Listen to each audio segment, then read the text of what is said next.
now we have completed the first session, and the second session with DrWillTuttle will start at 7:30. Let us now have Sister Suchi to share with us previous week's summary. Sister Suchi? So last week, Brother Joe shared the lesson on the bus, and here is my little poem on the summary of what I have heard. On May 5th, Master shared the picture of Tuttle's charity mission, which Brother Joe brought up as it has a lot of learning implications. From one picture, we can engage in a lot of reflections to learn the lessons of how good intentions can still result in bad decisions. The picture was a bus stuck in shallow waters. The volunteers pushed and pushed, but it felt like a giant boulder. So wished it was that external help was called to aid, and lessons that emerged as profound learnings were made. A big bus in shallow waters was really not a good idea. Good intentions have clouded wisdom in a momentary euphoria. Perhaps it was the shorter route, but in the end, a lot of time was wasted. Do what is right, not what is easy. This lesson was truly fated. A tow truck came to pull the bus out from the quagmire. Sometimes we need help from outside. Sometimes we need to hire. We cannot be so proud to say we can do it all. There is nothing we require. The lesson in humility to request help when we need it is something we can admire. On the matter of courage, courage is derived from faith. But overfaith can lead to overconfidence, and that is intention displaced. A balance of everything is needed to make anything work, was Brother Joe's final say, as the main Buddhist lesson has always been not of extremes, but the middle way. So that's the first poem. The second one was Brother Dave, Sister Jing, sharing their experience with the refugee CBI cash-based intervention initiative that we have with UNHCR. Okay, here I go. CBI started in 2017 with a small collaboration with UNHCR. UNHCR has the funds, Tuttle has the volunteers. The synergy was spectacular. We meet with refugees and help record their conditions for eligibility to funds. In 4 short years, it is amazing the momentum that have been spun. To date, 27,181 refugees have benefited from this allocation. Most cases are severe. Sometimes we are greeted with hostility, sometimes with cheer. With every case we see, our intention is sincere. Compassion may be just to console, to hear, or even to wipe a tear. We are consistent with our follow-through month after month, year after year. Our extensive volunteer network can cover places far and near. Over time, some refugees have softened and their compassion side appear. No matter how bad things may get, we can still find things to be grateful for, that is clear. We have learned to grow together and grown together. In some cases, we have become friends and peers. To refugees, we are synonymous with charity, Tuttle volunteers in gray and dark blue gears. And that's it for me, Sister Lily. Thank you so much for listening to me. I'll stop sharing right now. Okay, thank you, Sister Suchi, for the wonderful poem. Yeah, so now let us hand over to Brother Chin for the next session with DrWillTuttle. And then, Brother Chin, over to you. Morning, brothers and sisters. Welcome to this session it's a forum, online forum on veganism. So those who are new to us, welcome to the forum. And those who have been here in this forum will realize that DrWillTuttle is not new to Suchi. So in here, we have DrWillTuttle. He is actually a world-renowned champion on veganism. And so today, she'll be sharing with us.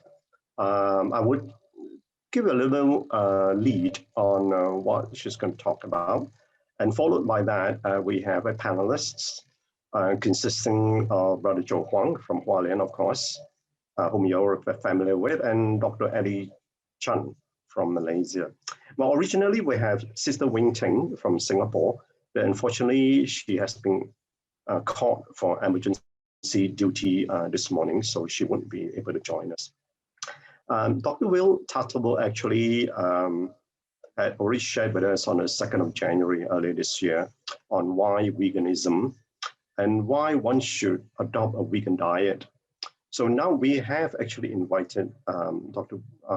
Tuttle back to share with us further on veganism, particularly on the subject of healing and holistic living. He will illuminate the deep connections between our bodily health, environmental health, as well as societal health, and what psychological health as well. And how these are benefited in many ways by this whole plant-based way of eating and living. And obviously, the subject on veganism resonates very well to all of us in Searchy in this particular practice, to practice of loving kindness to fellow sentient beings. And so we also look forward to practical tips on also how to become a vegan. So, and I would like to thank, obviously, Brother Joe Huang and Sister Su Ching for organizing this session. So I'm just merely a facilitator this morning. The session will take 1.5 hours, going from now, 90 minutes from now. Dr. Tuttle will speak for about 30 minutes, then followed by our panel members who will speak for about 5 minutes. So we got plenty of time for question and answers. So we got 45 minutes for question and answers. And now we have those who are joining us here on this Zoom platform. We also have another group joining us on the YouTube.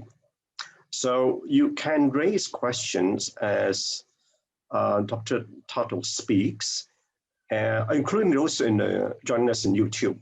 So you can raise them. Sister Effie will be gathering all those questions from YouTube and forwarding to us, and she will be able to raise the questions on your behalf. And obviously for the Zoom platform, you can either put in the question in the chat box, or you can raise them directly after the presentation. And now DrWillTuttle at the moment is based in California. So so to him, it's actually the Friday afternoon still, okay? It's about, I believe it's about 4:30 in the afternoon right now.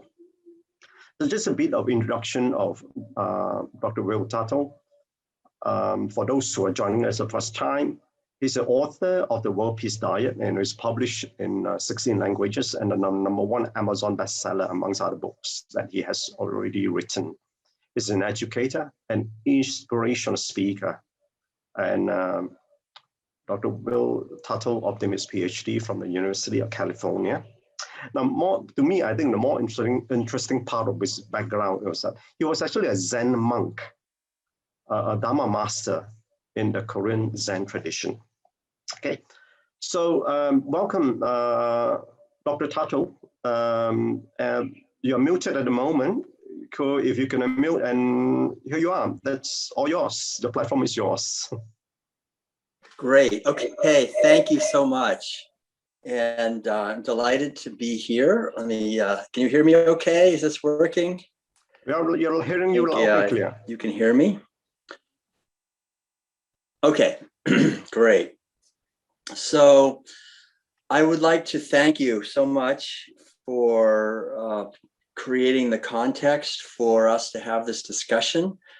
And the main thing I think, of course, with veganism is that it's primarily a practice of compassion for other living beings. So when we talk about veganism, we're basically talking about an ancient spiritual tradition that goes back many centuries. I think it was really invented in China, mainland China probably. Looks like one of the oldest places for, or maybe before, maybe in Asia, maybe in India. It goes back thousands of years. The practice of nonviolence and not eating meat, not eating the flesh of animals. And of course, in India, dairy came in about 7,000 or 8,000 years ago, but never did really in Asia, Eastern Asia.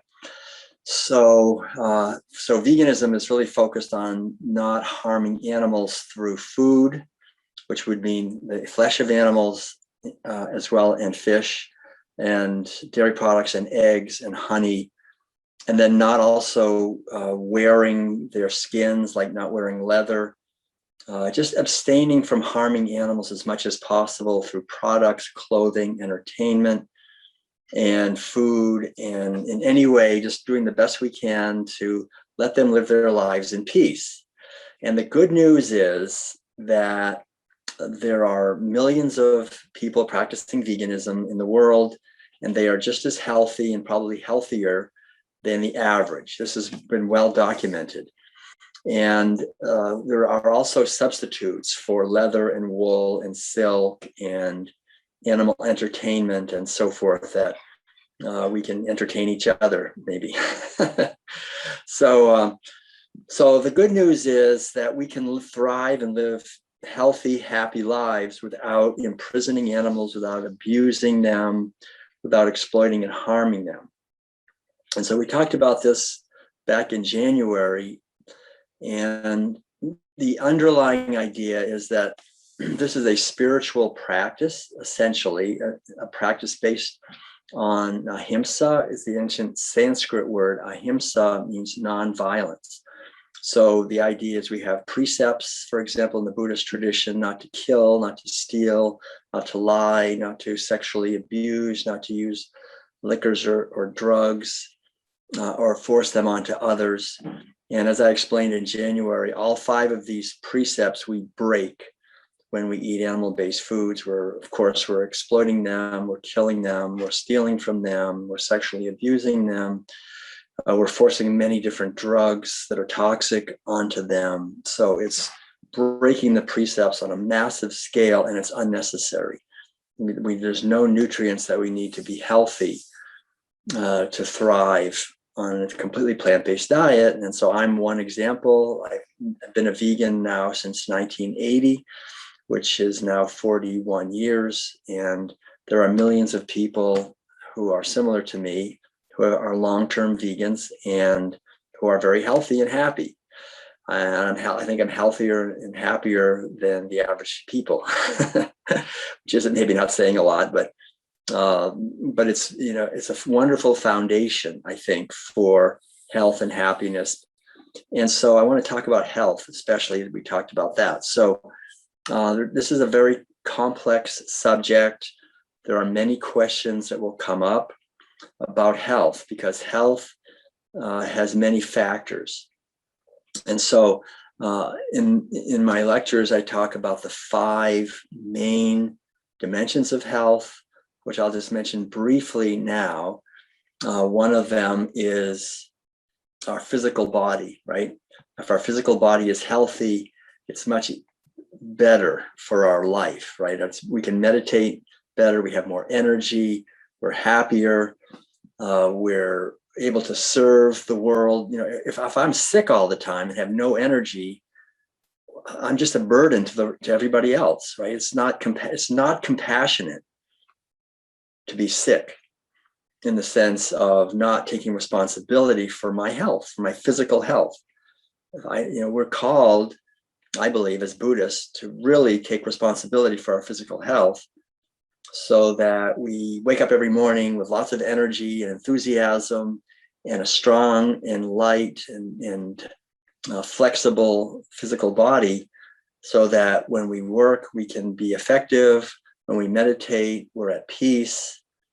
And our physical body is our vehicle, it's our instrument. So it's very well understood that the kind of foods we're eating play a huge role in the health of our physical body. I'll come back to this in a minute. But the most important thing is to see that there's 5 dimensions of health. Our physical body is one. The body of the earth is a number 2, the environment. If we can't be healthy, if the air is polluted, the water is polluted, the soil is eroded, and everything is full of toxic chemicals, we won't be healthy. So we have to have a healthy earth. That's number 2. Number 3 is our society. We can't be healthy if we live in a sick society. If there's a lot of violence and injustice and hunger and starvation and war and misery and competition, all of that harms us physically. It creates stress and makes us unhealthy, inequality and so forth. So those are the 3 outer dimensions of health. There are also 3 inner dimensions of health. 2 inner dimensions of health. One I call the psychological health, and that's the health of our mind. And again, it's not helpful if we have a healthy body, but our mind is unhealthy. If our mind is filled with fear or anger or jealousy or delusion and ignorance, we're not going to help the world. We're going to hurt the world. And so a healthy mind is so important. So that's number 4. And then the last one is our spiritual health. And our spiritual health is the most important. That's how we fulfill our purpose. Each one of us knows that we have a purpose. We're here to, in our own unique way, awaken spiritually so we can bless the world. So the thing to understand is that all 5 dimensions of health, physical health, psychological health, spiritual health, environmental health, and cultural health, are completely interconnected. If you harm any of those, it harms all the others. If you improve any of those, it improves all the others. The thing to really understand clearly is that animal agriculture, the practice of imprisoning and killing and sexually abusing animals and stealing their babies and stealing their flesh and secretions, stealing their life, stealing their time, animal agriculture destroys all 5 dimensions of health. It harms and destroys all 5. Eating the flesh of animals, of course, just kills them. And we cut down rainforests and we overfish the oceans and we spray toxic chemicals on genetically engineered crops, corn and soy that these animals eat. Dairy products, it's just the same. We're constantly killing them. We're constantly impregnating them against their will, what the industry calls rape racks. So if we steal their eggs, if we steal their skin, all these things we're stealing. They don't give it to us. So to just understand this very clearly, that animal agriculture is destructive of all 5 dimensions of health. It never, ever does anything good for our health, for these 5 dimensions of health. It's attacking and eroding all 5 of these. So again, to try to keep this a short talk, I won't talk too much about the environmental and the cultural health. I'll just say that the main problem with animal agriculture is that it's extremely inefficient. So it takes, again, 15 acres of land, well, between 10 and 15 acres of land, or 10 to 15 times as much land to feed someone eating a standard Western diet. That's a lot of meat and dairy and eggs, of course, as someone eating a vegan diet, right? 10 to 15 times as much land, as much water, as much petroleum, as much pollution. So moving to a plant-based vegan diet is the best thing we can do for the environment, the best thing we can do for wildlife, for indigenous people, for hungry people, because people are starving because we feed corn and soy and alfalfa and wheat and oats to animals for their dairy products, for their eggs, for their flesh, while people starve. We drive up the price of grain on the world market, so the wealthy are dominating and exploiting not only animals, but also those who have less money. So from a point of view of justice, from a point of view of cultural health, this is the best thing, a plant-based diet. Also, as soon as I'm eating meat, dairy, or eggs, I'm paying human beings to do the work of stabbing and killing and impregnating animals and stealing their babies away from them and killing their babies. So that is the worst work. These workers have the highest rates of suicide and drug addiction and alcoholism. They do terrible things to the people around them and to themselves because the work is so violent. It's really demonic work. So we don't want to pay for that. We don't want to pay for work that makes people into demons. So that's the outer. Now I want to talk about our physical body. So the main thing to understand is that all of the nutrients that we need to be healthy are created by plants. Animals don't create any nutrients that we need to be healthy. If I eat the flesh of animals or dairy products or eggs or honey, something like that, whatever minerals and vitamins and proteins are in those animal foods were made or came from plants originally. So we don't have to eat the animals at all. It's always worse. There's more toxins. Now in Buddhism, we talk a lot about purifying the mind of toxins. We should also purify the body of toxins. We purify the mind of the toxins of greed and anger and attachment and delusion. If we're eating animal-based foods, we're eating foods that concentrate many different types of toxins. So for example, some people say, well, I need to eat meat to get enough protein. We have to understand that all protein comes from amino acids. There are 20 different amino acids. They're like the letters in an alphabet, and they combine together to make literally millions of different proteins that our body uses to do all kinds of things. Proteins are very important. However, if we eat animal proteins, cheese, eggs, fish, meat of any kind, but first of all, the proteins are much larger. The molecules are larger because the animals have already created large molecules out of the basic amino acids that are in plants. So our body, when we eat animal proteins, we have to break those proteins down to the amino acids and then recombine the amino acids again to make the proteins we need. So that creates acid. It creates a waste product. And the acid, it's because the basic energy that our body runs on is carbohydrates. There are no carbohydrates in animal foods. So carbohydrates are the basic fuel, and carbohydrates burn very cleanly.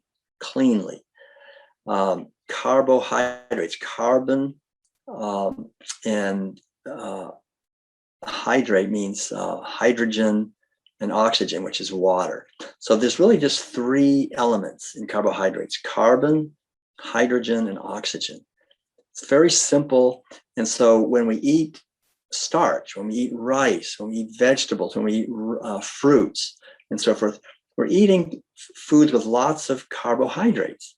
They burn clean. When our body metabolizes carbohydrates, they metabolize to just water and carbon dioxide, right? So we urinate the water out, we breathe out the carbon dioxide. It's totally clean, burning fuel. However, protein needs either nitrogen or sulfur to make a protein. So that's good. So plants have all the amino acids we need to be healthy. They have some nitrogen, they have some sulfur to make these proteins. Animal-based foods have a lot of nitrogen and a lot of sulfur. So our body gets full of acid when we eat these animal foods, and these acids then have to be eliminated. And it's well understood that the hospitals are filled up with people who are there because they're too acidic. Their blood and their tissues are too acidic. So that creates arthritis, kidney disease, liver disease, osteoporosis, bone disease, cancer, heart disease, strokes, all that stuff. It's from animal protein, which is acidic. So it's not healthy. Vegetable protein is higher quality, much easier, much cleaner. Number two, there's no carbohydrates. Our brain is only about maybe 30%, only about 5% of our body weight, or maybe 4% of our body weight. And yet it's using about 35 or 40% of the energy. It takes a lot of energy to run our brain. And it only runs on carbohydrates. It cannot run on protein. So again, it's important to have lots of starch, lots of grains and vegetables and fruits. These are really what we're designed for the energy, for a clear mind, for an energetic body. So we have proteins, we have carbohydrates. Again, there's no carbohydrates in animal food, so that's terrible. The body has to convert animal foods into carbohydrates. That's not easy. Then fats, fatty acids. So again, the problem with animal products is they have saturated fats. We're not designed for saturated fats. And so these saturated fats are clogging up our arteries, causing heart disease, causing strokes, causing cancer, breast cancer, prostate cancer, colon cancer. It's not a good idea to be getting our fats. None of the fats come from animals. The fats, the actual, they're called lipids. Lipids are all manufactured by plants. So they make the omega-3, omega-6, omega-9, all the different fats come from plants. So if we eat plants directly, if we eat, again, vegetables, grains, fruits, nuts, and seeds in various forms, we're going to get plenty of the fats that we need to be healthy, plenty of the protein, plenty of the carbohydrates. Now, there's two other macronutrients. One is minerals and the other is vitamins. All of the minerals come from the soil, which comes through plants. Again, animals don't make any minerals. They all come from plants. So if we're eating plants, we're going to get all the iron we need, all the calcium we need, all of the iodine, magnesium, manganese, all these minerals come from plants, essentially. And then vitamins. So there's many different vitamins, many different B vitamins, C, D, so forth, E, A. They're all made by plants. Animals don't make any vitamins either. So the only thing to be aware is that there's two vitamins that we humans don't manufacture ourselves or get easily from plants. One is vitamin D. And actually, vitamin D we do manufacture. Vitamin D is more of a hormone, and it comes from the exposure to the sun. So it's and it is in also some mushrooms. So we can get vitamin D from mushrooms and from the sunlight. So that's one that sometimes people are worried about. The other one is vitamin B12, which is an important vitamin, and that's made by bacteria. So it's a good idea, I would say, to have a supplement of vitamin B12 of some kind. There's lots of foods that are already fortified with vitamin B12, like soy milk or nutritional yeast and so forth. It's very inexpensive. You can get a vitamin B12 spray or pills or whatever. So it only needs a little bit. Even if you don't do it, you have enough stored up in your body for a few years. But eventually, if you're a vegan, it's probably a good idea. There are some people who say that our bodies, if we eat a very healthy organic diet, will make vitamin B12. And that may be true. I know people who never take B12 and they say they're healthy and they're fine. But I think just to be safe, it's probably a good idea. People who are vegans and non-vegans, many people are low on vitamin B12. So it's good, I think, to take a B12 supplement. That's really the only one that we take. But it's good just to be aware of the benefits of a plant-based diet, basically, where if we're eating a healthy organic, and it's good to eat organic fruits and vegetables and grains and so forth, because number one, they don't have all the toxic pesticides and herbicides and fungicides, chemical fertilizers that are all cause cancer, cause neurological disease. You don't want to eat that stuff. So organic is very important. It's much less toxic for us. And think of it, it's not just for us. I mean, when these fields are sprayed with these chemicals, it kills the birds, it kills the fish, it kills wildlife. So organic is vegan. Vegan is organic. And so these foods, it's important that they're, anyway, it's important to have organic foods. And also, I was going to say something else and I'm thinking of it, but to eat the, to make sure that you're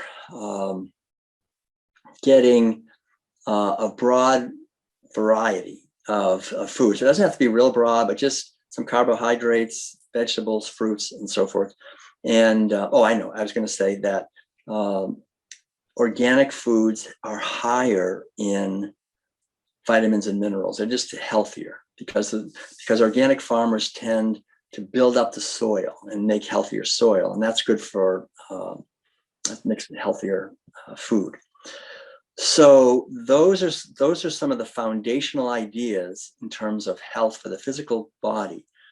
And it's important to say, and I have to see, I think I only have about another 6 minutes. So what I'd like to say in the few minutes remaining is that our physical bodily health is affected a lot by the food, the quality of the food. So the three main things are, number one, most important thing is it's vegan, which means plant-fit based. Number two, that it's organic. So we don't use pesticides, herbicides, fungicides. We don't pay for that and eat that and spread it into the world. Number three, that they are whole foods. That's very important also. As much as possible, whole foods. In other words, we're buying vegetables and grains and nuts and seeds and fruits. If we're buying packaged foods, just read the ingredients. I mean, tofu is usually, it's a packaged food, but it's usually only 2 ingredients, usually just soybeans and calcium sulfate. So organic soybeans. So try to just eat simply, because as soon as we eat packaged foods, they can be filled with preservatives and artificial flavors and artificial colors and toxic chemicals, which are hard on our body. And all the toxins we take in, they go through us and they go back into the environment and they harm the fish and the birds and all the animals. So we don't do it just for ourselves, we do it for others. Eating organic is supporting organic farmers, it's supporting wildlife, it's on every level. And so it's important to realize that there are over 10,000 different drugs and hormones that have been approved to be used on cows and pigs and chickens and fishes and other animals that are farmed. So these animals are always being injected with chemicals, with hormones, with antibiotics. It's mixed into their feed. It's rubbed on their skin. They're constantly drugging these animals with toxic drugs and chemicals. And of course, that's in the food. So it not only makes the animals sick, it makes us sick, and it makes the earth sick. So for all these reasons, it's very important to eat organic and plant-based. And we're saving hundreds of trees every year. I mean, biologists estimate it's at least 100 trees, maybe 200 trees a year we're saving. Forests, we're saving forests. Forests are being cut down now at about 1.5 to 2 acres per second to grow grain to feed to these animals. and factory farm fish. And over half the fish we're eating is factory farmed, and they're cutting down forests to grow soybeans to feed the factory farm fish. So it's all connected. But remember also that the health of our physical body is strongly affected by food, but it's also affected by other things. I would say there's 4 or 5 other things just to remember. It's not only the food, it's also exercise. It's important to have regular exercise every day so that our body is strong. We get some aerobic exercise if possible, so we have some, the blood is circulating. Do maybe some flexibility exercise, some energy exercise. So exercise is important. And then also the quality of our relationships is important. A lot of people are sick because they're in relationships that are stressful. They're angry with people in their family. They're frustrated with their job. They have not forgiven people in the past.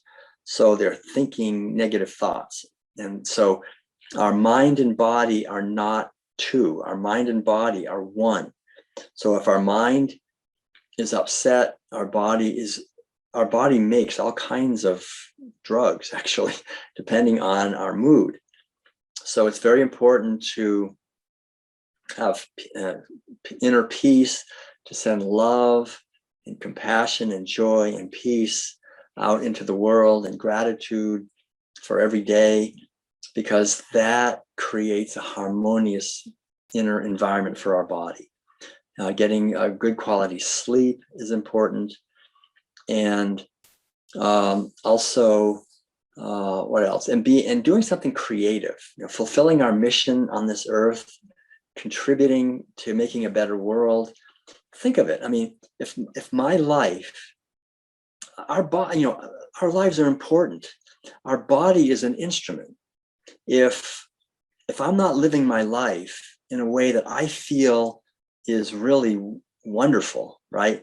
If I'm just working a job that doesn't have any meaning, I'm getting up in the morning, I'm thinking, oh no, now it's Monday, I've got a whole week. Oh, I don't like this.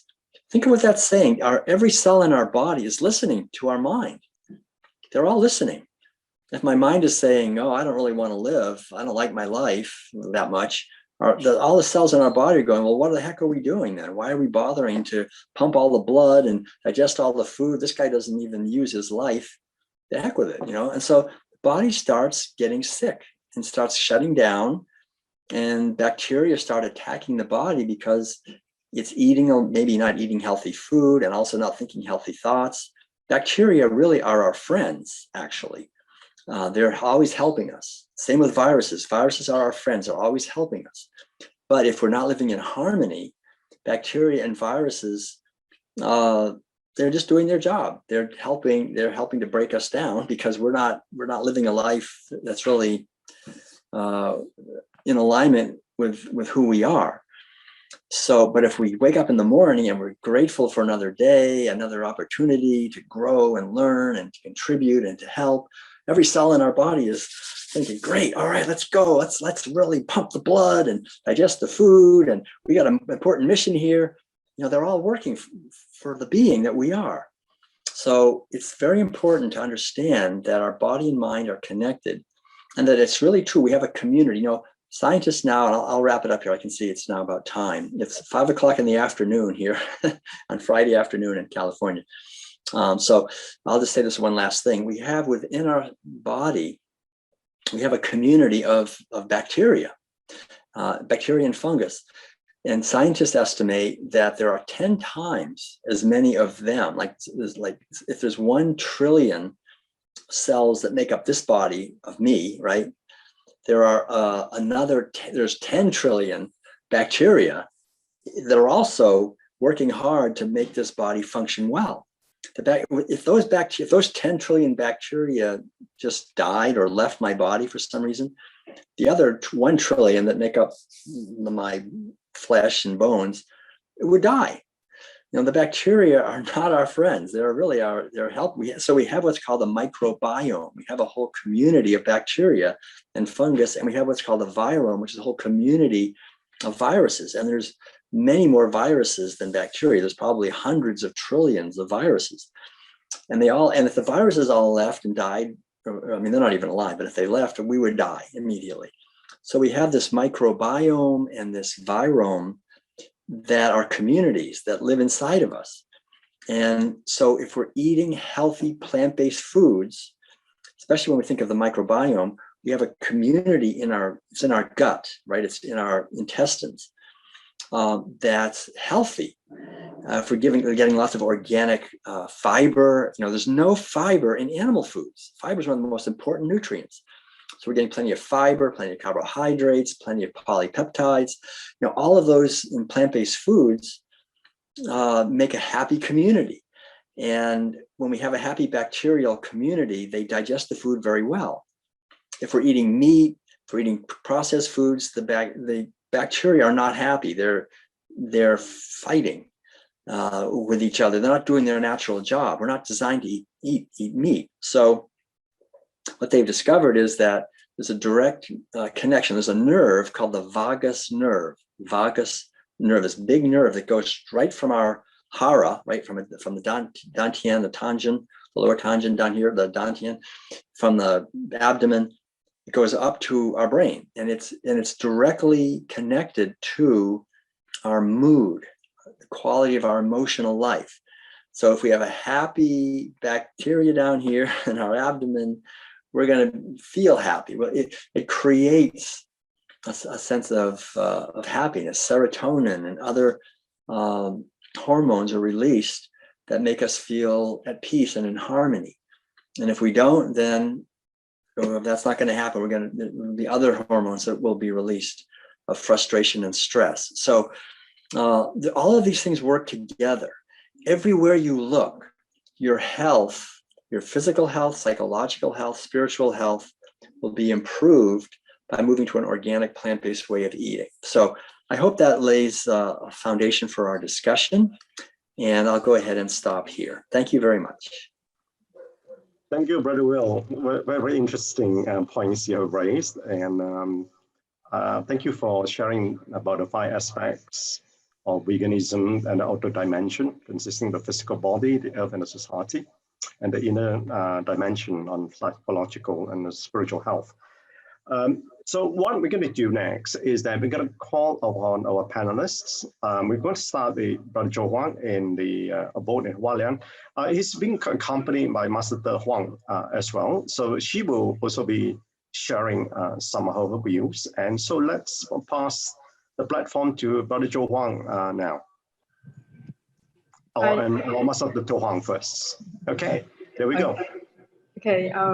Good morning and good afternoon for DrWillTuttle, and thank you for our brother Chris just not to mention that. Yeah, I'm from Jing's abroad, or I'm Huang.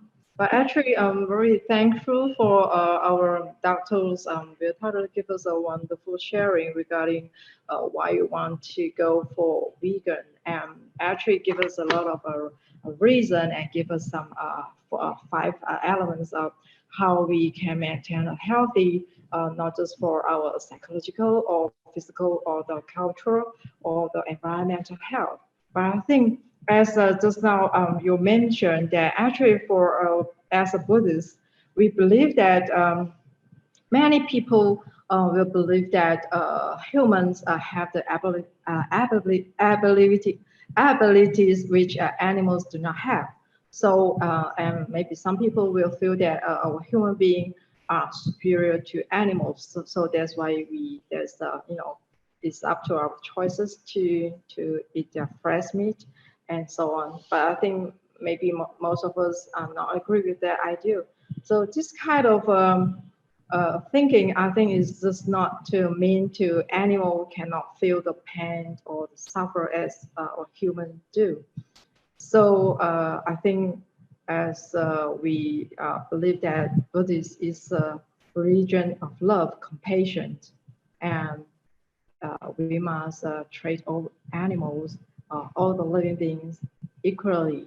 So we must commit towards not to the idea of not violence to all living beings, all the creatures in the earth, in this earth of our motherland.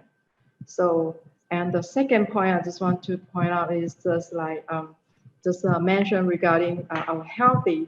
So I believe that for nowadays, especially for this COVID-19 outbreak since last year, I think especially for our Tzu communities around the world, we all listen to our master's guidance and we follow what she tried to approach us and to go for vegetarian diet. And I believe that even though up to now, today, there's a lot of increased people, members who starting to join us and to go veggie, the plant-based diet. And not to eat meat, but I think the more important thing is just like we must take a right plan of vegetarian diet instead of not to relying heavily too much on those processed foods, such as like those high calories or high fat or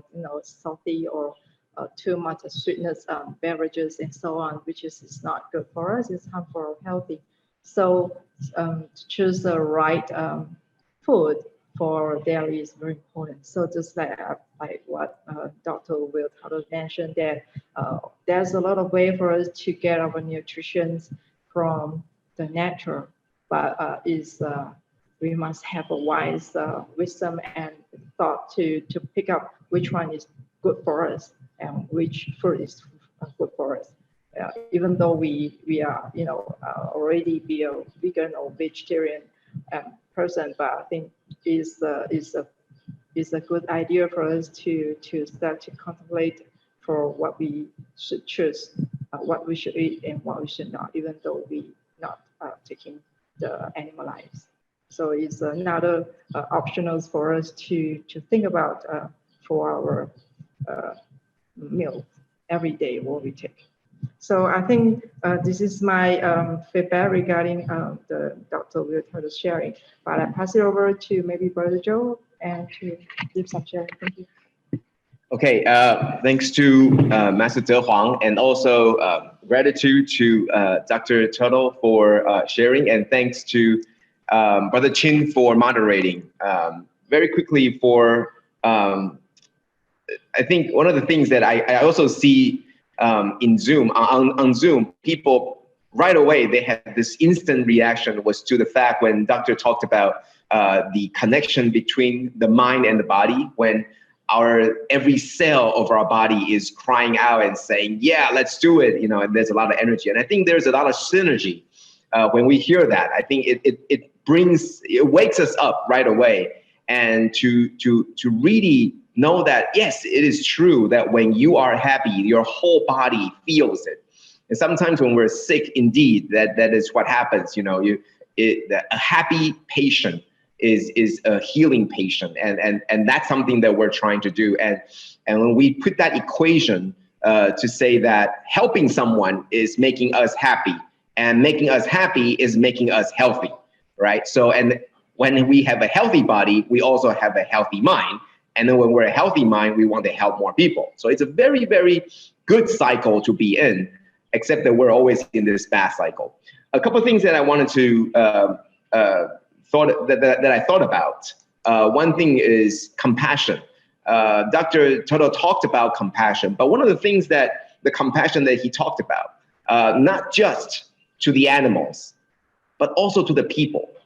And that touched me greatly. Not just talking about, I think Dr. Tuttle talked about compassion, taking care of our physical body as a Buddhist, that is our responsibility. But he also talked about the people that are engaged in the actions of taking lives. For example, the butchers or the food processors or the people that are responsible, that their job, they're paid to do this. And I felt that compassion. Doctor said that we shouldn't be putting them in that position. And that is compassion also. Compassion for the people that are committing these tasks. Maybe they're not willing, but they are. And that is creating so much burden on themselves. and we grieve for that. We don't quite blame them for doing their job, but we take this compassion that they are forced because that's their job. And that I think is powerful. That I think is, instead of saying that we are compassionate for these animals, let us think about being compassionate to the people who are doing this, and maybe even to the people that are eating meat. I think in the previous sessions, we talked about the good part of having this vegan diet. And today, from that part about being compassionate to the people who have to do this job, it brings me to the next thoughts, level of thinking, that perhaps it is not just about being compassionate to the animals that were eaten. I mean, we have to be compassionate and feel the pain and the suffering. But also, if we're in the position to feel the pain and suffering of the people that are actually taking these meals, that would change our perspectives a little bit. It's not a me versus you or you against me, but rather, what we can do to help. Okay, so that's one thing that I also, that really got me thinking. Lastly, I wanted to bring this up. At first, Dr. talked about, at the very beginning, Dr. Tuttle talked about veganism is not just about the food that we're eating as part of the byproducts or the products or the process that involves harming these animals or in any unnatural way. But it also talks about lifestyle, right? It also talks about the entertainment using these animals. And I think one of the key things that we can think about, there's bullfighting, right? There's cockfighting, there are, dog pits, and, all these things, right? That comes to your mind, and in maybe even like horse racing, maybe even all these other things. And it goes very, very broad. It's a lifestyle. It's a lifestyle where if you want to live harmoniously, you can think of ways to not harm other people, okay, or harm other lives. And even clothing, okay, all these industries. But my question is, or my question to everybody, or the questions I ask myself is, how did it start? I mean, I'm sure it started not as something that we just want to do out of fun. For example, taking animals for food. It didn't start as, oh, I just kill for sports or I just kill for fun. It started as a natural evolution of people needing to eat, right? Farming isn't something that we probably thought of, or, foraging. But what I'm trying to think about is, at first, it started as necessity, or what we think is necessity. And then it slowly transformed itself. And I think this was also covered by Dr. Tuttle in the last session about the industrialization, about the entire food industry, and all of that. But before that, I'm sure it was something that was necessity. But somehow along the way, it transformed. And it transformed and mutated in ways that is so quiet. It goes from necessity into something that becomes of desire, becomes of something that is wanting. We want and we can and we desire it. And so perhaps it goes back into the spiritual health, what is fulfilling, and also our mental health about our delusions. It also comes in this way. I think spiritually and religiously, our lives, or these very small, delusions, or these not so good thoughts, they creep in and they stay there. And until the timing is right, it comes out. And then all these years later, if you take someone who comes from years and years ago, all these years later, then all of a sudden it becomes a huge industry where you can't tell them no. And I think it's the same way with us. Some thought that comes into our mind that is not so good, eventually becomes something big. So that's something that I want to share, something to think about. this can translate into our actions, our ignorances, our delusions, and all these things are the same. You know, we're talking about the earth as a whole, and we're talking about our spirituality as a whole. And that's why I really enjoy Doctor's talk about this holistic approach. It's not just what we eat, it's who we are. It's not just who we are, but who we all are. And it's just not we as human beings, but we as sentient beings. And it's not just as living beings, but also the earth as a whole, the entire being, the planet, and also the universe. And it's so much bigger that, you know, it's very difficult to fathom. But thank you, Dr. Tuttle, to connect us to all these parts. And it's something that we need to take more time to think about and to contemplate. So that's my very little feedback for Dr. Tuttle. Thank you so much. Thank you, Dr. De Huang, to connect us also. And I think the 5 aspects of health is something that we always have to remember. We are responsible for our health, and we are responsible to the health of this bigger environment too. And we're all part of it. So thanks. And that's my, I hope everybody can start thinking about this, and maybe we can discover this together. Okay, thank you. Thank you, Brother Joe. Maybe before we proceed further, Brother Will, maybe I can call upon Brother Dr. Eddie Chan from Malaysia. He's a champion on veganism, and he's quite obviously needs no introduction here. He's been in the last platform. So, Brother Eddie, in the interest of time, I confine to 5 minutes if you can. There you go. Thank you. Dr. DrWillTuttle, I really admire and respect and admire your presentation just now. You have covered most of the aspect about veganism. Okay, you have talked about from the mental health, physical health, psychological health, okay, or spiritual health, environment, social. Actually, all are interconnected, and you are able to link them up together. Okay, especially when we talk about the food. Okay, you talk about the microbiome, you talk about the food that affect our gut health, and we all know that gut health is related to our mental health as well. Okay, so when we have a bad gut, we have a bad brain. Okay, so all these are interconnected.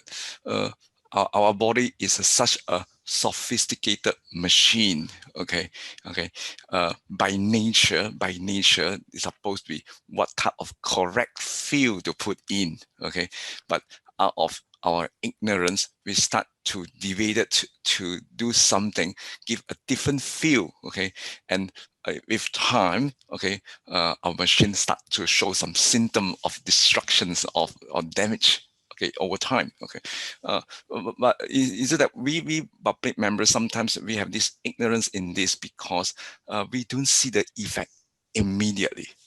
Okay, just not like taking a drug. Sometimes you can see the side effect immediately.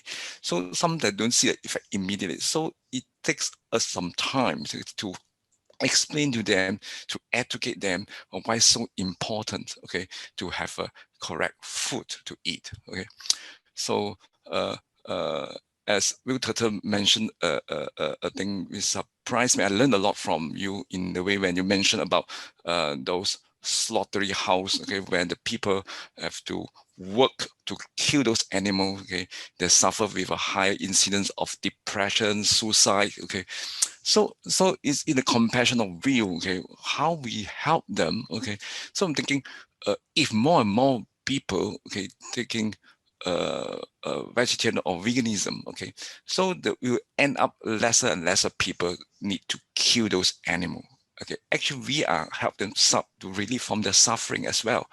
In Malaysia, because of this COVID-19, okay, so a lot of restaurants is are suffering because some are being closed down because less of business, etc. Okay, so we also now start to think of how to support the vegetarian restaurants, to support them, okay, because they are the primary source to provide food for those people who are taking vegetarian. Okay? So we are trying to run some program, okay, to help them. We try to promote, okay, more about whole food plant-based diet, okay, and teach the restaurant to cook whole food plant-based diet, okay. So in order to sustain, okay, these so-called ecosystems, okay. But I learned a lot from you today, Dr. WillTuttle.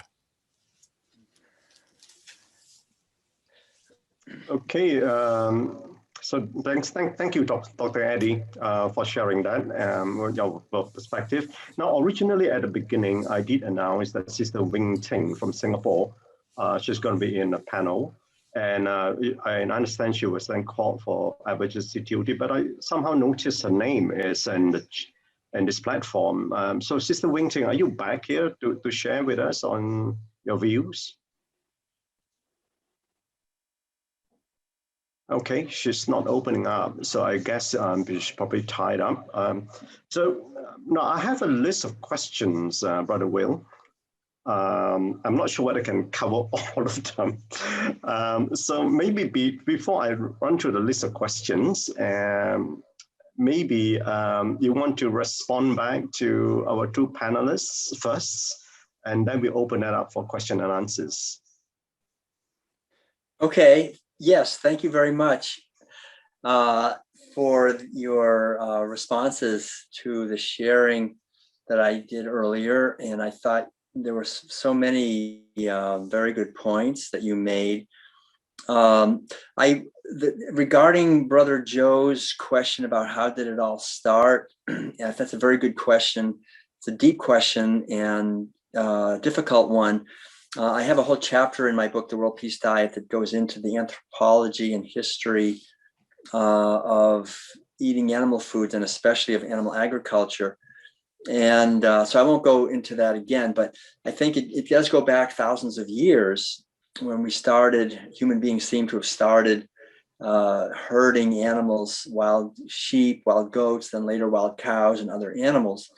And it seemed like you were saying, Brother Joe, it seemed like that led gradually to more and more war, more and more violence, more and more domination of women, and sort of separating from nature, seeing nature as the enemy, seeing animals as sort of the enemy, feeling that we're superior to animals because we're enslaving them.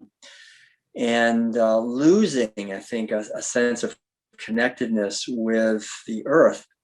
And of course, it was mainly in the more Western part of the world that this was happening, I think. The Christianity and Judaism and Islam are religions that really strongly sort of promote a lot of these values. I think in the Asian tradition, it was somewhat less. But it still, of course, did somewhat develop. But it's so wonderful, of course, that when Buddhism came from India, the Chinese Buddhist masters got together and decided that the Buddhist movement in China would not allow eating animal flesh, no meat, or drinking alcohol. And so I think that created a very healthy foundation for spiritual growth in China and in East Asia in general, since there wasn't any real history of dairy either. And but there is one story, I think, that's also helpful, that's attributed to the Buddha, and because it can be very interesting to know the history and therefore try to understand how all this happened and then how we can solve it. But the Buddha said, in one of the stories, you may know this already, but I think it's always good to remember, that if a man is hit by an arrow and he's wounded, he might be curious, but it would not be a good idea for him to just sit there and refuse to get any treatment for his wound. Because he wants to know, first I need to know who shot the arrow and where he was standing and what kind of feathers he used and who his father was and who his tribe was, all these different things. he could die from the wound before he got all his answers to his questions. So Buddha said it's much smarter and more effective and wiser to basically treat the wound. And whatever reason, we don't know, maybe, 10,000 years ago, for some reason, anthropologists talk about maybe there were special famines. People had to start herding animals. They never done that before, and it's changed their relationship. For some reason, people started dominating and exploiting animals, and it's come through the generations, passed on from parents to children and through corporations and financial institutions and so forth. But we can see clearly now, anyway, that it's a wound, that it's not a good idea, and that there's no reason for me as an individual, just because people 10,000 years ago thought they needed to herd cows and pigs and sheep and goats, to do that today. In fact, we can see it's a bad idea. So the more we just abandon a practice, a behavior that's harmful, that's toxic, the better it is for us and for everyone. So I think it's good to understand the history, but it's also good to have that Buddhist understanding also of the importance of our practice right now, creating a new future, the new positive future that we'd like to have. And the other comment I'll just make briefly, and then we can go into the questions that Brother Eddie was raising about how food is a fuel for our body. And animal-based foods are not really very good fuel, right? They have no fiber. The protein is way too big and causes a lot of acid buildup and a lot of inflammation also. It's very often, pretty much always, has a lot more toxic pesticide, herbicide, and fungicide residues, chemicals, and so forth, hormone residues. Plus, we're eating misery and terror and fear and pain. I call those metaphysical toxins. Antibiotic residues. I mean, so much is in. You don't want to eat this stuff. But it's always good to remember, I think, as part of this, that there's a tremendous investment of intelligence in this physical body. And so even though we're eating the foods that we're not designed for, our body just adapts miraculously and does the best it can, even if we're eating junky food and too much sugar and carbonated water and too much salt and chemicals and meat and misery. The body does the best it can because it wants to somehow support us so that we can attain enlightenment, or we can be a service to the world. That's that fundamental underlying Buddha nature that is just in everything and pervades everything. So how tragic, in a way, it is that we take this wonderful intelligence and we just destroy it. We just shove it down. We suppress it. And even though the body maybe says, "Oh, okay, he ate that again, but I hope he doesn't do it again. I'll do my best." The next day we do it again. The next day we do it again. So instead of that, to learn and to cooperate, and also to remember that there's a tremendous amount of universal intelligence invested in all these animals, these cows and pigs and chickens as well. They have a purpose. And when we just confine them, we're attacking their intelligence.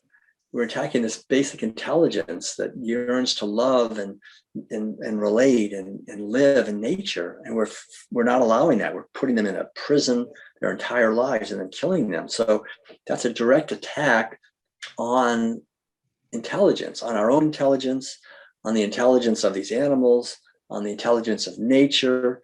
So when we attack intelligence, when we reduce intelligence, reduce our own intelligence, someone says, "Would you like to know what the pigs go through or the cows go through in order for you to get your meat or your milk or your eggs or your cheese?" Well, most people would say, "No, I don't want to know. I want to enjoy my food. Don't tell me. I don't want to know about the suffering. I'd rather not know." So we're constantly in our society reducing our intelligence, because intelligence is the yearning to make connections and understand. But if I'm eating animal foods, my natural compassion, I don't want to know. I just want to keep numb and disconnected. And so the ability to make connections is intelligence. So we're reducing our intelligence as individuals and as a society when we're eating animal foods. And that's one of the biggest problems, because if we don't have a healthy intelligence, a healthy capacity to look and see and make connections, then how are we going to really thrive in this world in a meaningful way? We're not going to be able to. And we become very easily manipulated and victimized by powerful forces. So it's very important to see these connections, I think, and to see the connection between intelligence, the intelligence of our body, of our mind. And there's two different kinds of intelligence, at least. I mean, there's many, but there's cognitive intelligence, which is understanding concepts and ideas. There's also emotional intelligence, which is empathy and sympathy and kindness and respect and so forth. And the inner happiness that Brother Joe was talking about. These basic emotional intelligence is all reduced by eating animal foods. We don't want to know, we don't want to feel, we don't want to respect these animals. And when we don't respect others, pretty soon we can't respect ourselves. And so this loss of self-respect is probably one of the greatest wounds of eating animal foods. If we want to eat animal foods, we're going to lose our basic sense of intelligence and self-respect and our emotional intelligence. It's a huge price to pay. Now, it says in the Dhammapada, the Buddha says in the Dhammapada, that when we see that there is a lower pleasure, and then we see that there's a higher pleasure, the wise person is glad to give up the lower pleasure for the higher pleasure. And so the basic idea is that a lot of people say, but I just love the taste of cheese. I love the taste of these foods I'm used to. My parents gave them to me. This is what I love. So they're attached to that pleasure. But the Buddhist teaching, of course, as you know, is always saying, look, there's a higher, it's not even a pleasure, it's actually a fulfillment. And when we give up these lower pleasures of the taste of these foods, or the sense of conformity, of fitting in with everybody else, or the sense of being part of a memory that we have of our past and so forth, all of that keeps us at a much lower level. And through the practice of veganism, which is really just the practice of loving kindness and compassion, that's really what it is, isn't it? It's nothing else. It's just practicing love and compassion, kindness and respect. That opens us up then to be able to experience much higher forms of joy and fulfillment. And so that's what I think our body is always trying to help us understand that, but it's really our mind that is in control here. So it's important that we understand these things. So I want to thank the three people who did such a beautiful job responding, and hopefully we can answer some questions and go deeper with this whole thing. Thank you, Brother Will. Before I post those questions which I have in front of me, maybe I open it up to direct questions either from the Zoom or from YouTube. Sister Effie is coordinating and from YouTube. So anybody who wish to ask questions directly, please go ahead. There is a question here, this coming from YouTube, from a Mr. Lawrence Weinberg. Basically, the question is, they say that here is organic food is much expensive than non-organic food. So it makes it so difficult for many to eat organic food simply because of the cost constraints. So it seems economically illogical. That's the question. And I think similar relating to that question, if I could just read out a similar question that I have. For a vegan diet, do you need special ingredients to do that? Any special equipment? And if so, would that cost a lot more? I mean, relating, and these questions are really economic based. So, and I'll run through the rest of the question. I'll try to group them together. So over to you, Brother Will. Thank you. Yeah, okay. Those are great questions. Those are really important questions, actually. And I'd be happy to answer them or just respond to them. I think, first of all, the economics of organic food A lot of it, unfortunately, has to do with what is referred to in economics as economies of scale. In other words, the more you have large scale production, then the price comes down. So at this point, most of the food that's grown and sold is not organic. So there's economies of scale that make it easier for lower prices to be attained. But the second thing is that there are in pretty much every country in the world has subsidies for food producers, for farmers. And the subsidies typically do not favor organic and do not favor plant-based, like vegetables. Like for example, in the United States, most all European countries and many other countries, most of the subsidies, and we're talking about a lot of money, billions of dollars, go to dairy operators, meat operators, egg producers, and to people who grow the grains for those animals, the soybeans and the corn. So taxpayer money is subsidizing animal-based foods and is subsidizing foods that are not healthy, because those powerful corporations have influence in the government, right? Small farmers don't have much influence typically with the government. And so there's governmental policies in place that don't really help us be more healthy. They help us be less healthy. And also the organic farmers have an additional burden. They have to pay quite a lot of money to get their crops certified as organic. The people who grow non-organic foods don't have to pay anything. They just sell it, and it can be full of chemicals. And so for me, I acknowledge that it's more expensive to buy organic food, but it's less expensive in the long run. It's cheaper. It's less expensive because of what I said earlier. Number one, the food is higher quality, so I'm getting more nutrients.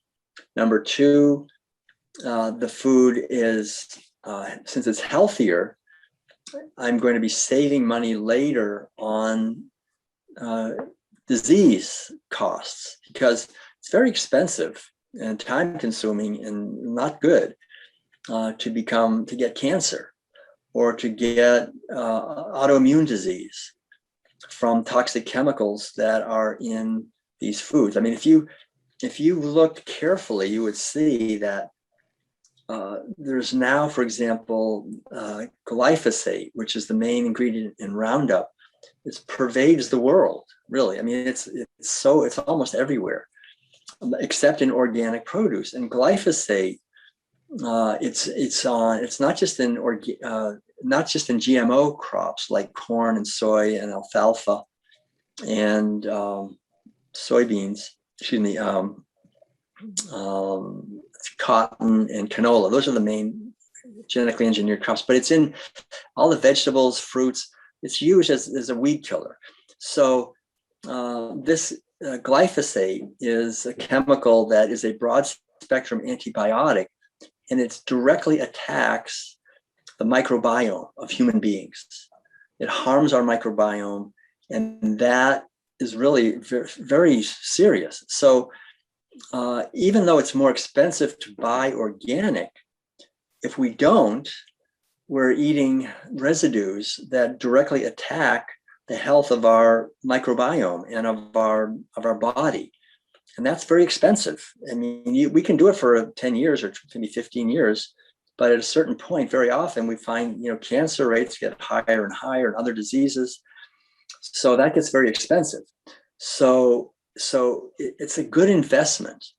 And also when I buy organic food, I pay more, and I'm happy in a way, because it's a donation. I like to donate money to good causes. I think donate money to the temple, donate money to people who are trying to feed hungry people, donate money to people who are trying to grow food in harmony with nature. it costs more money. They're not greedy people. They're not trying to make a lot of money on people that are stupid, you know, that are buying organic. I mean, buying organic is showing that we care about the earth. We care about hungry people. We care about wildlife. We care about the quality of the water for future generations and soil. So we make a donation to these people who are making this effort. It's very noble work to grow organic fruits and vegetables and grains, nuts and seeds. So we give them a donation. We're getting a higher quality product. We can feel good about it when we're eating it. We'll be healthier in the long run. We're probably going to save hundreds of thousands of dollars by buying organic, really. If we think about it, the bigger picture, or at least thousands of dollars, depending on, you know, because people, our health is priceless. I mean, you can't put a price on radiant health that goes into our 40s and 50s and 60s and 70s and 80s. It doesn't guarantee health, but it creates a foundation for a healthy environment and for a healthy body. And also, I think, for a healthy mind, because it's well understood that this glyphosate, it attacks the microbiome, and it also seems to be one of the causal factors of Alzheimer's and other diseases of the mind, dementia, when people get older.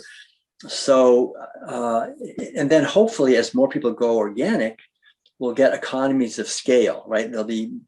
Farmers can get bigger, it'll get cheaper, and then maybe governments, we can influence governments to give more subsidies to fruits and vegetables, and especially to organic.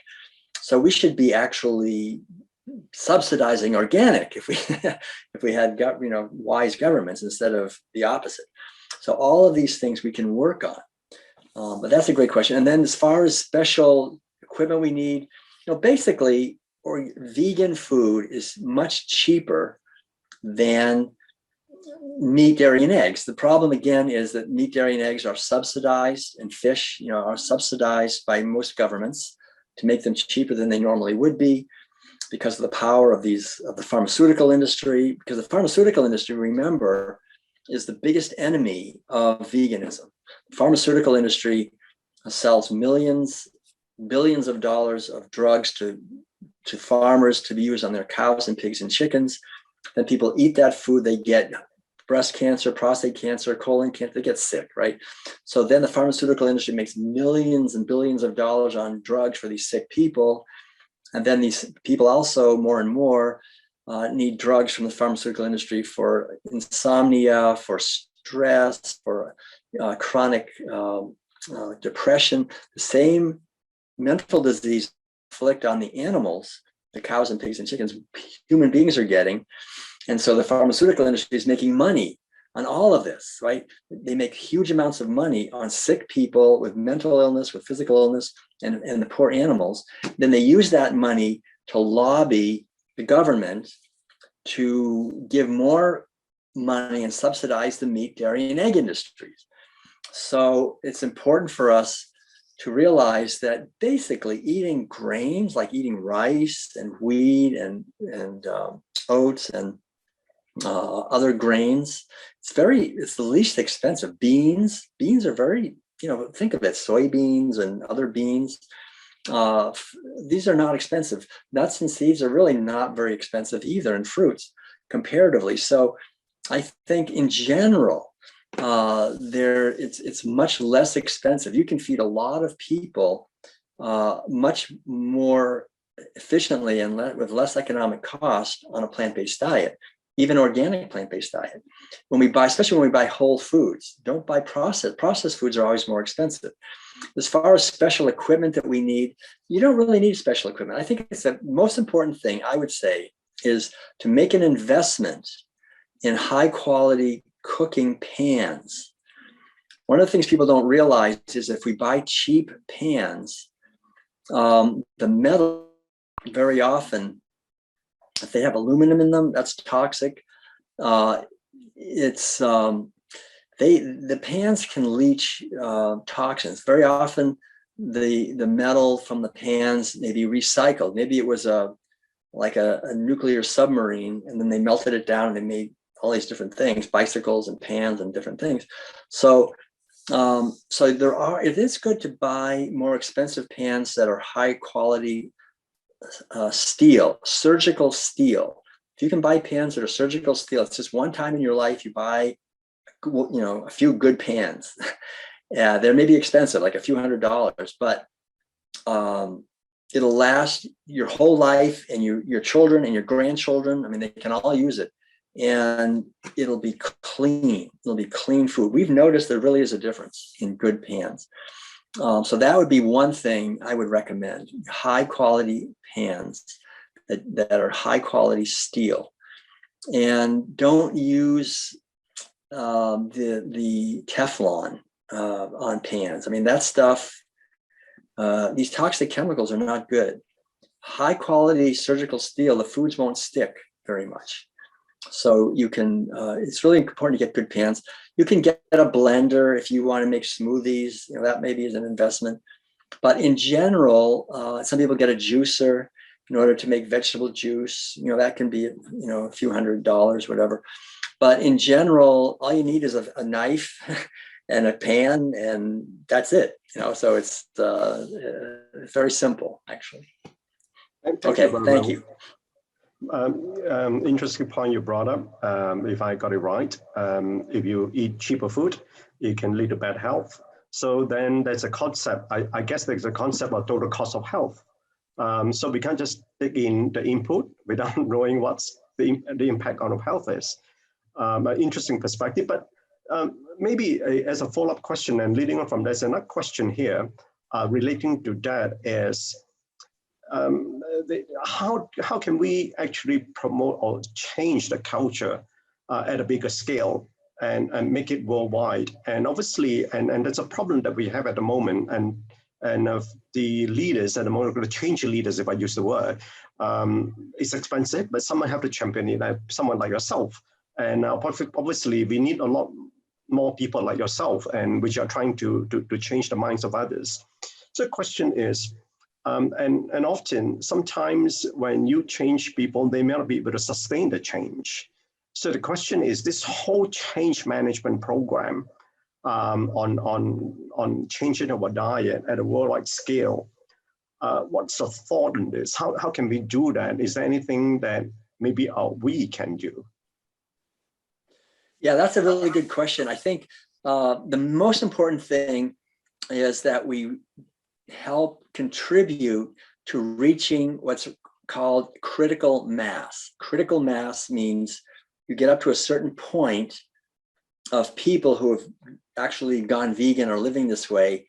And when you reach a certain percentage, then everyone goes, it's like you reach a certain point and everyone goes vegan. So I think the critical mass, there's scientists and there's experts that look at this kind of thing. It's not that high. It's probably somewhere in the range of 10 to 12% of the population, maybe for sure by 15%. So right now, the percentage of people who are vegan is maybe 2, 3, 4, 5%, maybe 6%, some countries. So it seems like, oh man, we're far away. But the idea is that we don't have that far to go. Already, all the non-vegans already know what veganism is. It's already on everybody's, it's in the conversation. It's on people's, what we say, they're on their radar. People are aware of it. There's more vegan restaurants. So the most important thing is to just continue to educate, I think. And from my point of view as a Buddhist, I think that the best education is really the way Tzu Chi is doing this education. They're spending a lot of effort encouraging people to cultivate their spiritual potential is very important, because that when that happens, then the movement grows much faster. The problem really is a spiritual problem. And so as long as people are at a lower spiritual level, they won't care about animals. They won't care about themselves. They don't care about the environment. So the more we can exemplify a joyful life in service, helping people who are need help, and being happy and living a compassionate life, people are drawn to that. And the good news is that young people in the world are very attracted to veganism right now. We're finding, like in the United States, as many as 50% of people under 20, like from 10 to 20, say they want to become a vegan. So I think what we're seeing is there's a real attraction to the younger people. And so it's important for us to educate on the benefits of eating a plant-based diet, on the harms, obviously, of animal agriculture, but really, just keep educating in a loving way how much healthier it is, how much better it is for the earth. And then there's some people who will want to work with governments. I think if we can get government policy to encourage more healthy eating, because of pain, all the disease that comes from eating animal foods, it's hard on everybody. So I think we're not that far away. I think it's really important in the next few years to really make a big effort to try to spread this message in a loving way, and coupling it together with the importance of spiritual work, because that's really the most important thing, ultimately. Thank you. They're all connected. Thank you, Brother Will. There are some questions which are quite specific on the type of food. And then I think in the first round that you shared on the basis of why on veganism as to why, and I guess how we hurt the animals. But this question is, number one is honey vegan. That's the question. Second question is, free-range eggs, unlike the industrial produced eggs, which very clearly they hurt the chickens, but free-range eggs, the chicken will lay those eggs anyway, and especially those which I'm referring to those eggs which are unfertilized.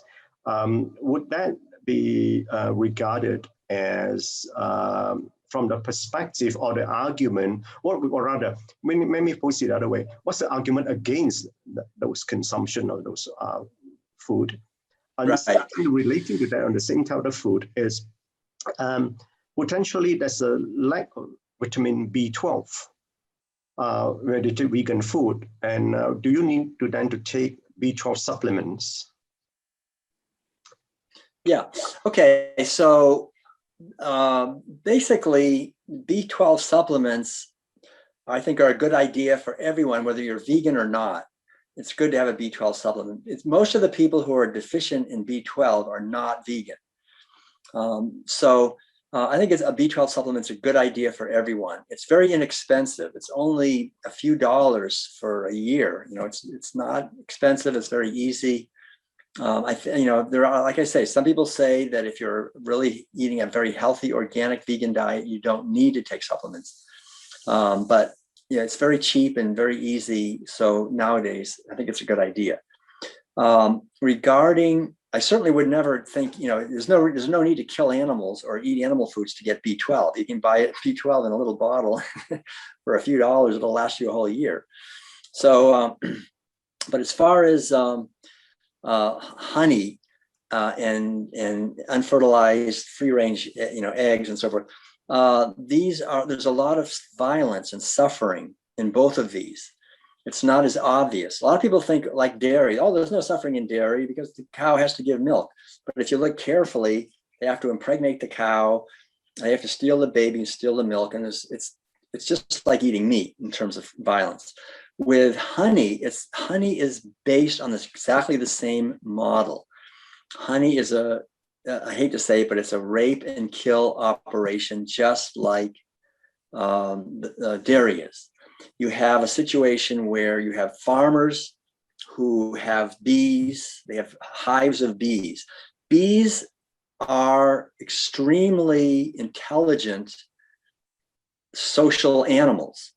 They're at the very top of the insect evolution hierarchy. Extremely intelligent, hardworking, beautiful animals. If the bees pass away, everything would collapse on this earth. So bees are extremely intelligent animals. And so what they do is they ship the bees every year through the mail to the farmers from large scale bee hatcheries. They have microscopes that they use to rape the queen bee they take sperm from the worker bee and they put it into the queen bee, and then they cut the queen bee's wings off, and then they send 3 or 4 of these queen bees along with a hive. And so the farmers take the bees and they put a queen bee in, and sometimes the queen bee doesn't work with that particular hive, so they kill her and they put another one until the hive works. And then they get the honey, and then the bees are working, making the honey, and they make the honey for themselves. It's for the winter. But the farmers steal the honey, and then they kill the bees. And then they get, the next year they get more bees from the hatchery, and they do the same thing. They rape the queen bee, they steal all the honey, they kill all the bees. So it's a very violent system, and honey, there's nothing in it. What's honey? I mean, there's plenty of alternatives to honey. So, and beeswax and all these pollen, all these, bee products. You don't need bee products to be healthy. I haven't had any in 41 years, and here I am, happy as can be. So we don't need to imprison and harm these animals. The same thing with eggs. You know, people think that, oh, I have a couple of hens and they're laying eggs, so why don't I just eat them? Well, where did you get those hens? First of all, they do the same thing. They ship these hens through the mail, or people get them somewhere. But typically, for most cases, the hens there's no males. People don't want the male roosters around because they're noisy. So you have some hens, and they're not living a natural life. I mean, hens were, for millions of years, they lived in the jungles of Southeast Asia, and they're still living there now. But when we violently take them out of there and we say, I own you, you're my hen, you have to stay here in my little yard, and you put them in a prison, and then you do it because you want their eggs. Well, that's violence. That's owning another being because you want that's slavery. I mean, you're stealing their freedom, you're stealing their purpose. You're not letting them live their life naturally as they would, and as their innate yearnings do. But because we don't see that, because we're already ourselves somewhat enslaved, since we're already somewhat enslaved ourselves, we don't see that we're enslaving others. We just don't see it until we get free enough spiritually. Then we think, oh my gosh, I would never do that to this beautiful, and let her live. Let these animals live in nature the way they're designed to. There's nothing we need in an egg. I mean, eggs have been well documented to be very high in carcinogenic compounds. According to medical studies, eating an egg a day in terms of cancer risk is the same as smoking 1 package of cigarettes a day.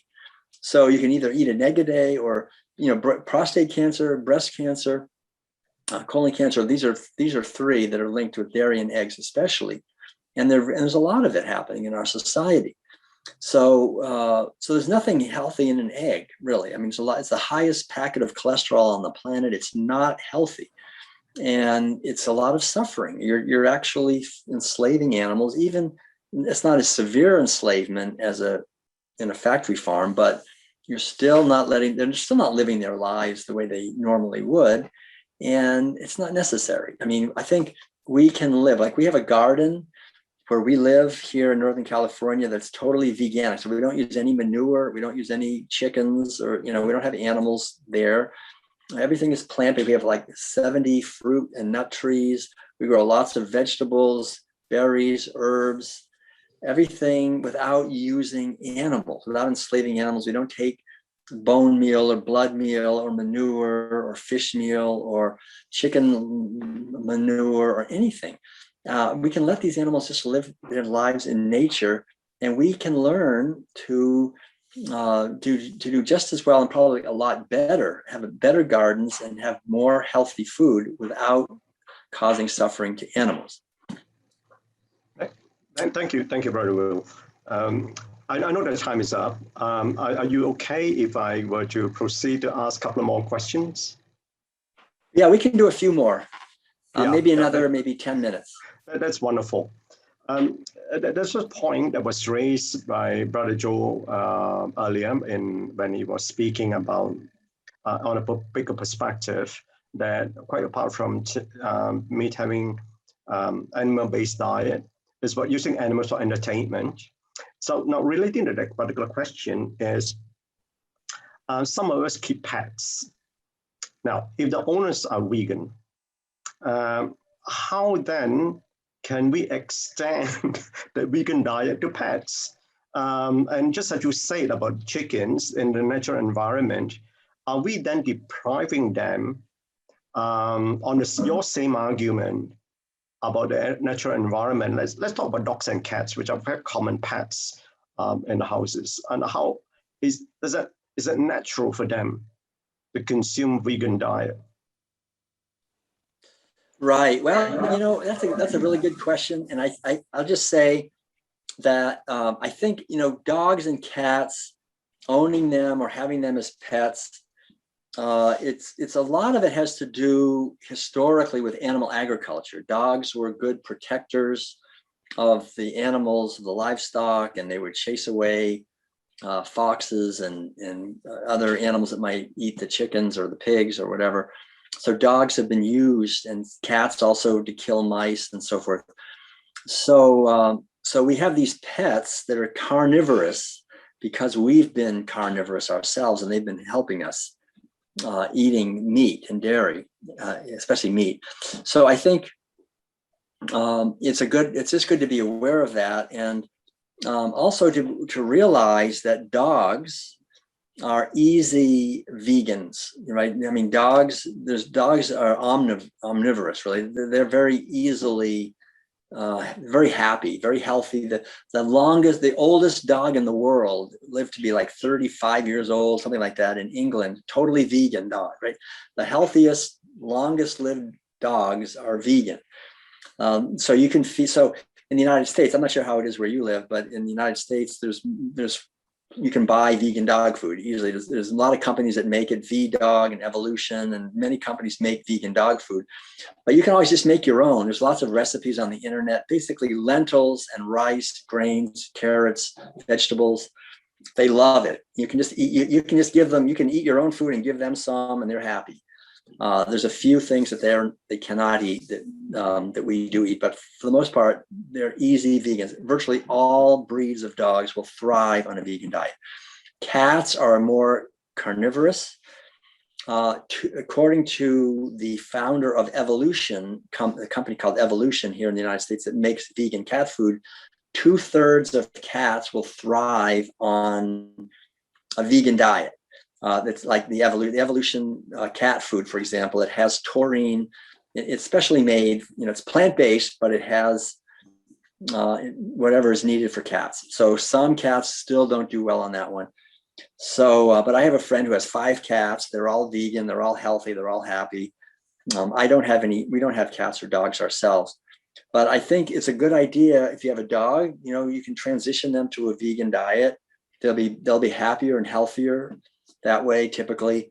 And cats, you can try it. Virtually all female cats will do great on a vegan diet. It's the male cats. About half the male cats don't do so well. So you can experiment with that. You can look it up on the internet. But there's a lot of people with healthy animals that they don't want to kill fish or chickens or cows to feed their companion animals. And in most cases, you don't have to. So that's a good thing, I think, to be aware of. Thank you, Brother Will. Very interesting perspective. Certainly learn a lot from that. I noticed that we have Brother Lau Ing Chong who raised his hand. You got a question that you would like to ask directly? Brother Lau? Oh, yes. Just now you're talking about free-range chicken. I heard from a talk that I've attended that the chicken are happiest when they have a few eggs to roost on, and the wild chicken only lay about 10 to 12 eggs a year.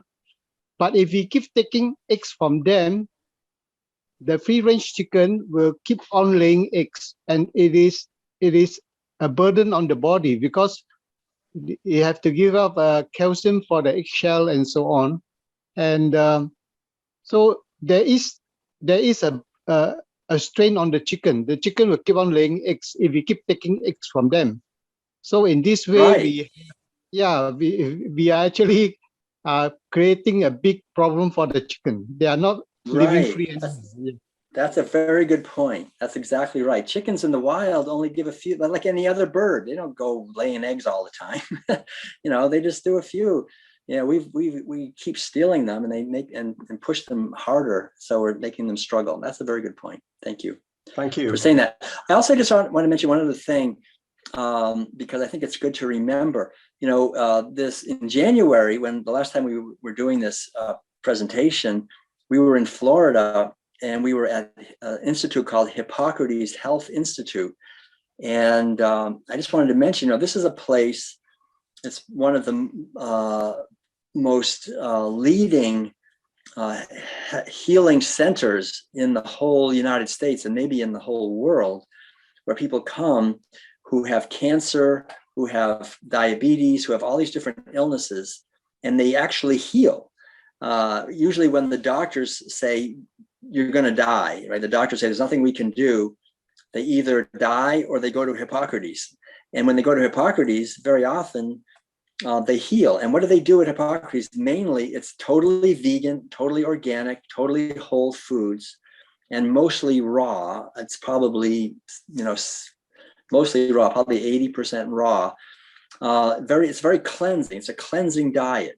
And it's coupled with meditation, and with exercise, and with positive, positive thinking, basically energy work like yoga and acupuncture, acupressure, qigong, tai chi. And so this holistic approach at Hippocrates Health Institute, people that come from all over the United States, all over Europe, even all over the world, when they have a very serious illness, and they have a tremendous record. They've healed tens of thousands of people where the medical industry was unsuccessful. So the point of that is just to say that we have a model for what I'm saying. There's actually other ones. There's other institutes too, but this is one that we go to quite a bit. We were there for 2.5 months giving lectures. So I was seeing it. I was seeing people coming in with breast cancer and in 3 weeks leaving without breast cancer, right? I mean, so it's really wonderful to know that by just eating really healthy, clean, organic, vegan foods, we get all the nutrients we need and our body starts healing. And we stop taking all these toxic drugs and meditate and get into nature. It's a beautiful place, 60 acres, lots of lakes and streams and waterfalls and fountains and beauty, and be in the beauty of nature and meditate and so forth. And it's, you know, exercise. It's a holistic way of living. So there are places like this where people can really learn directly. And I've been very blessed to spend quite a lot of time there myself and see this firsthand. Thank you very well. If we got to end this session very quickly soon, but we still have 2 more questions, if I may. One is from Brother Dr. Eddie Chan, who was in the panel. He raised his hand. Dr. Eddie, would you like to ask a question directly? Yes, Dr. Turtle. Yes, Dr. Turtle. Yes. One thing I would like to ask is that our lifestyle of a modern human being actually pay a price. We have not enough vitamin B12 because of our environment too hygienic. That's why we need vitamin B12 supplement. And then one thing is about vitamin D. Because of the modern lifestyle, we do have enough exposure to sunlight.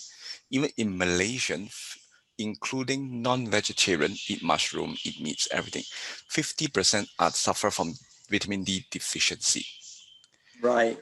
But unfortunately, in Malaysia, most of the vitamin D supplements, okay, are derived from those animal source, those wool. Right.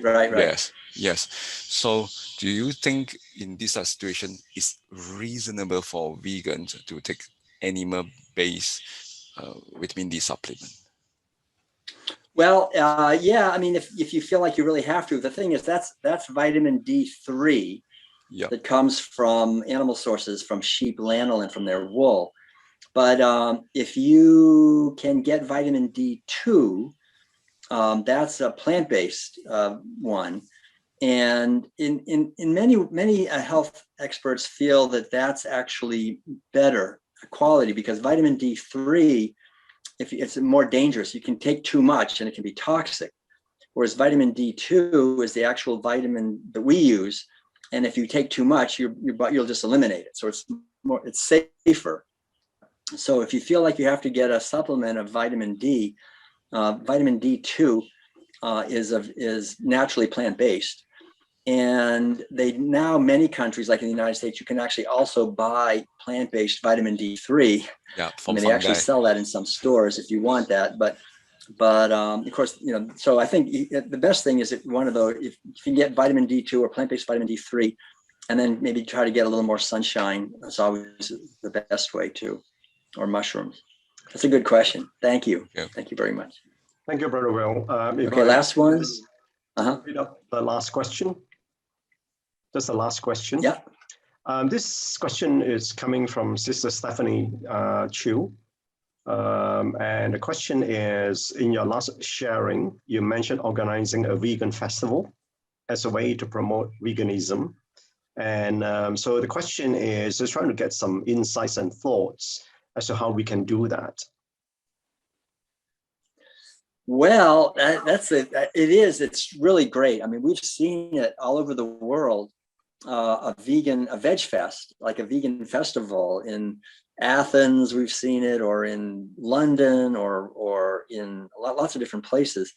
It gets thousands and thousands of people come together. They try vegan food. There's speakers. It's really a wonderful way to bring the message. And so it's just a matter of organizing, having a group, like a group of people who are willing to have a venue. Usually it can be either outside or it can be inside. It can be in a conference center. It could be at a big hotel. It could be in a park outside. And then finding the local merchants in your area, like vegetarian or vegan restaurants, people who have any kind of a business where they like to put up a booth, where they have customers coming in, and all kinds of different things. People who do maybe alternative health practitioners, acupuncturists, or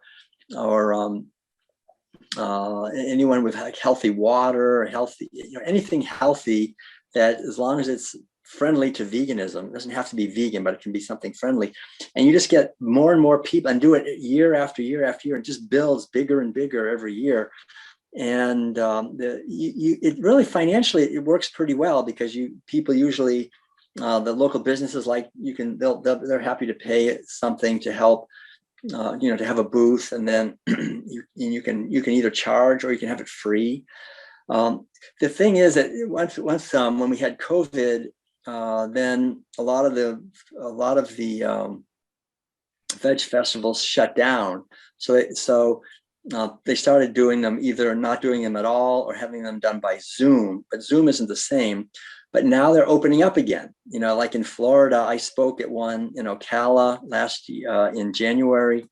There's a whole new schedule of veg fests that starting in October, November, December, January, February, March, are going to be outside.